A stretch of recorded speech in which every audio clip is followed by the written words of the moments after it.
What does rivalry mean? Nothing, if you've been out of the contest. He butchered me, laid me out to bear, but I came to terms with it. I was an asshole to him, I deserved it, and yet his success fuels my anger. But I've grown strong, and I've learned to deal with the pain. I wish him success and wellness in life, and yet he caused me so much pain. He has a secret, and only I know it. I used to play competitive tennis. I grew up in Finland and mastered the basics of tennis at a very young age. It wasn't long that the words prodigious and gifted were a casual daily utterance. My father was a fitness trainer and nutrition expert who encouraged my talent in tennis from a very young age. He saw in me greatness and encouraged me with veracity. I knew what hard work was growing up under his tutelage. Every single day he would take me down to the Zinski courts to practice serving, rallying, and technique. One day at the courts, my father met a man named Robert F. He introduced me to his son Roger. It was here that I forged the greatest relationship of my life. Roger was also gifted in tennis. With every parry that he executed, he would slice a forehand with incredible intuition. We were par for par in an extremely competitive world. Oh, Roger. And this world was just the beginning. And this is just unbelievable. Oh, come on. Yes, I know I'm the greatest. We both felt a sense of incredible hope and passion for our futures ahead. Our diets and fitness were impeccable, thanks to my father. He and Robert F. forged a collaborative training schedule that allowed both Roger and I to practice our talents in the most hospitable environment.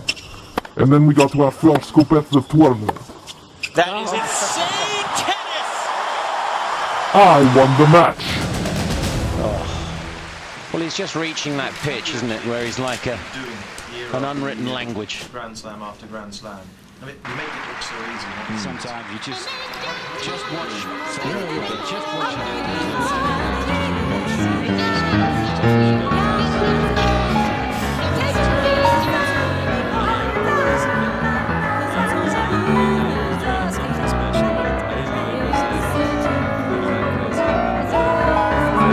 Roger wasn't happy.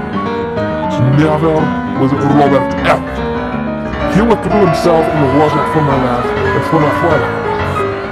My father was confused, but I was oblivious, glorious on the heels of my first impression of a professional victory against my good friend Roger. I played incredibly well, and I don't know what to say, it's just unreal. It truly was. Remarkable performance. And kind of was unbeatable, but you know. Months passed. It has been circulating that I was an up-and-coming player. The next great one. Major sports networks and commentators began tuning in on it. Interviews were slotted in. Important tournaments loomed, and I was about to take the greatest tennis spotlight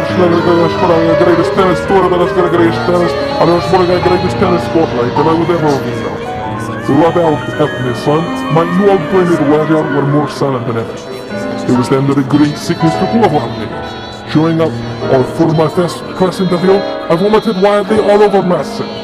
My father was completely in shock. With a rigorous regime of raw and grass Vietnamese proteins and greens, combined with the showcase fitness wheel of perfect tennis preparation, should have never led to this debacle. Somehow, with every succeeding interview, I vomited over myself. And then, the important tournament started to happen. Again, with each match, I would start strong and then violently become ill in trials of match. The sickness came on slow, and slow did my playing become. Sloppy did it become, and it was just that well enough that I would righteously lose and be cast out of these tournaments, and cast out of the squad.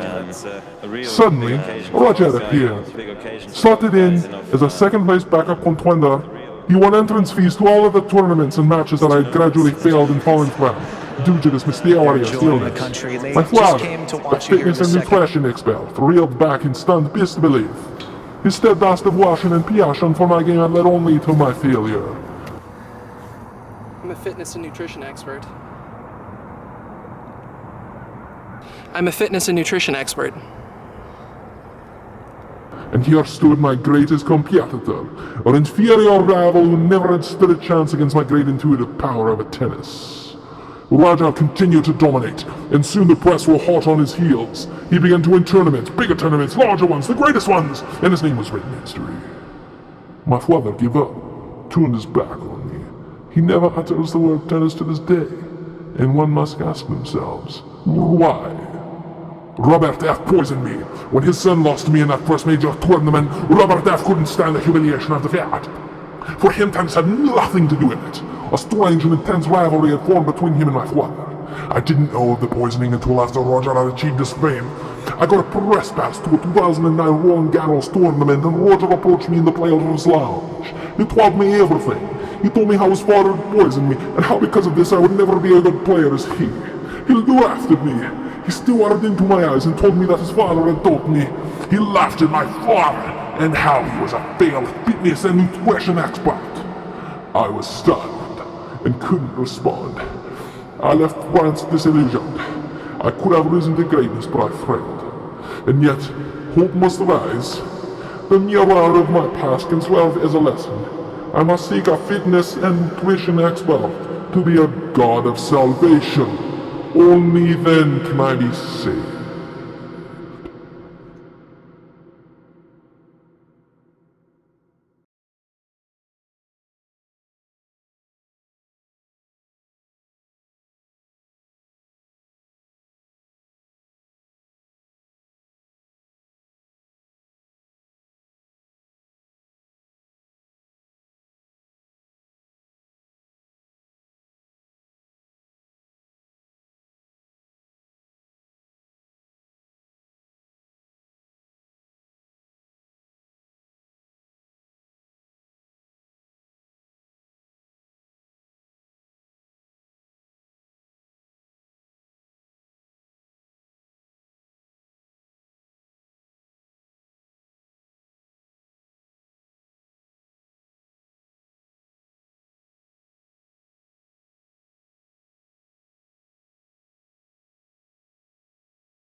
I'm a fitness and nutrition expert.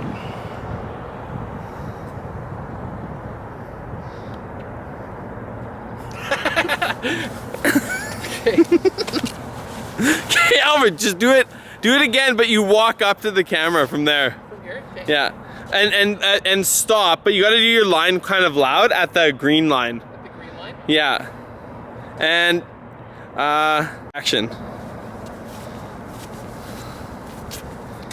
I'm a fitness and nutrition expert. Nice. Nice.